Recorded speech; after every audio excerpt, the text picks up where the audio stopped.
Avec la fin de cet atelier de finalisation du PNIA 2, au revoir au Programme national d'investissement agricole de première génération. Il aura permis, sur 4 ans, de défricher le terrain agricole ivoirien dans toutes ses composantes.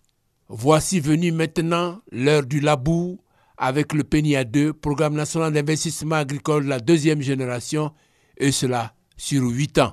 Sa composante spécifique, les agropoles. Les agropoles sont des zones que nous avons délimitées, qui sont des zones homogènes en termes de similarité des productions, en termes de similarité des sols, en termes de similarité des façons de faire des acteurs qui sont sur le terrain. Ces agropoles sont au nombre de 9. Et dans ces agropoles, nous allons mettre en œuvre des programmes agricoles de façon intégrée, depuis la semence jusqu'à la commercialisation. Voilà l'instrument de souveraineté qui va redonner espoir au monde rural et faire de l'agriculture la véritable locomotive du développement socio-économique de la Côte d'Ivoire. Il a fallu 3 jours pour donner forme à cette innovation, à travers échanges, discussions en commission, puis en plénière. Les participants à cet atelier, plus de 200, issus des secteurs publics, privés et des organisations agricoles, se sont séparés avec la certitude qu'une nouvelle ère s'ouvre pour le monde rural. Le PNIA 2 prend en compte le problème des femmes et les problèmes des jeunes. Et vous savez que nous avons des difficultés pour l'accès à la terre, qui est vraiment un problème pour les femmes.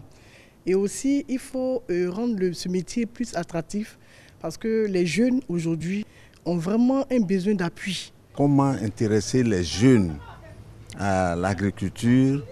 Parce qu'on a l'impression qu'on va à l'agriculture quand on n'a plus rien d'autre à faire. C'est faux. L'agriculture, c'est un métier. Donc il faut amener les jeunes à s'y intéresser. Il faut lever tous les obstacles, n'est-ce pas, qui freinent un peu le développement de l'agriculture. Bientôt, on aura les informations à tous les niveaux. Parce que le problème réel de nous, les producteurs, comment trouver les sources de financement, surtout en café cacao. Nous n'avons même pas l'information. Et dans la conclusion, il a été dit que les informations doivent être largement diffusées afin que nous sachions où aller. Prochain rendez-vous, la validation des stratégies de mise en œuvre. Et ce sera le début du commencement du PNIA 2.